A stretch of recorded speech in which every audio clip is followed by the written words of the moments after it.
Hi, everyone. Pleasure to be here.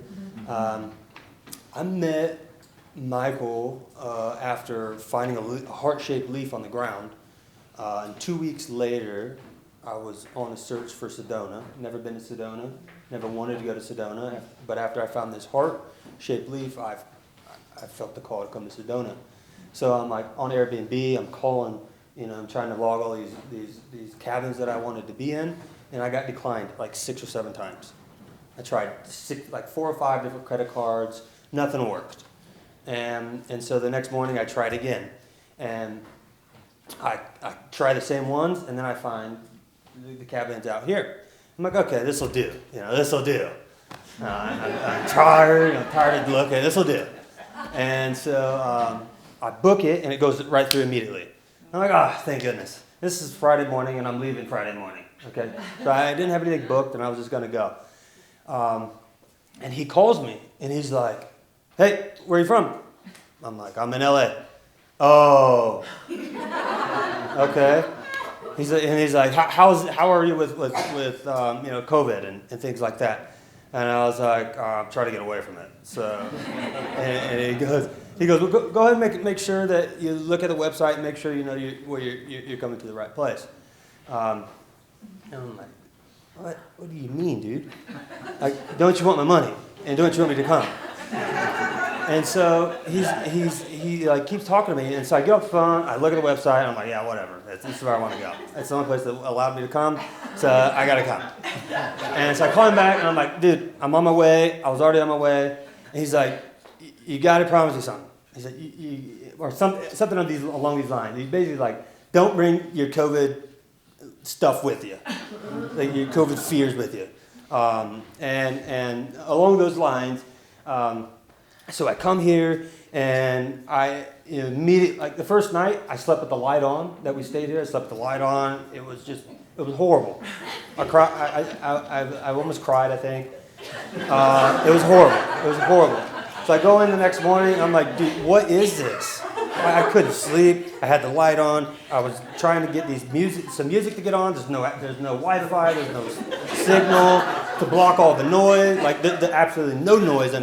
So I needed some noise, and there was nowhere to be found. And so I go in there, and I'm like, I think I need to go because it was horrible. I was supposed to get a vacation. It's horrible. And he goes, yeah, you could leave, and I'll keep your money. And you could still say that you came, or you could walk out to the heart and open your heart like this, right, like this, and ask your higher self or your God self why you're here. And so I go out there, and my girlfriend's with me, and we both go out there. We both have these tremendous meltdowns of just complete lost. Like, I don't know what I'm here for. I'm balling. And so I don't know why I'm here. And I have this profound man that's like challenging me. And what are you challenging me for? I have no idea. And so come to find out, I come back. So this is in June. I come back in the fall, like August. I only stayed 2 nights, and I had this profound, thing start happening.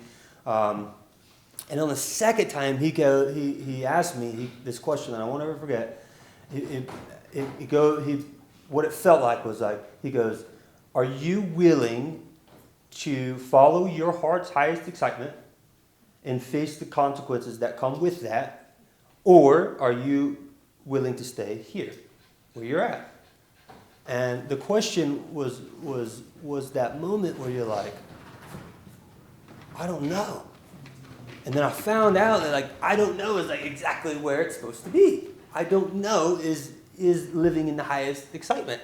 And 2 days ago I was in my meditation, and he came up, and I was like, oh man, thanks for coming up, in my meditation. And all of a sudden again, 2 times I met this man.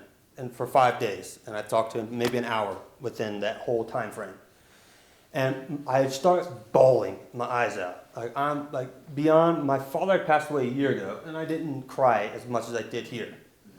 And And the message was that when you follow your heart's highest excitement, love radiates around you, and every person that you interact with receives a little bit of that love.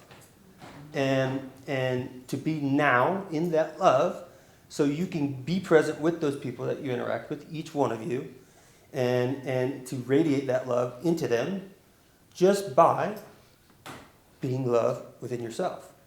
And people just, and so, you know, in this 3D world, I believe that people, you know, that takes longer to manifest things.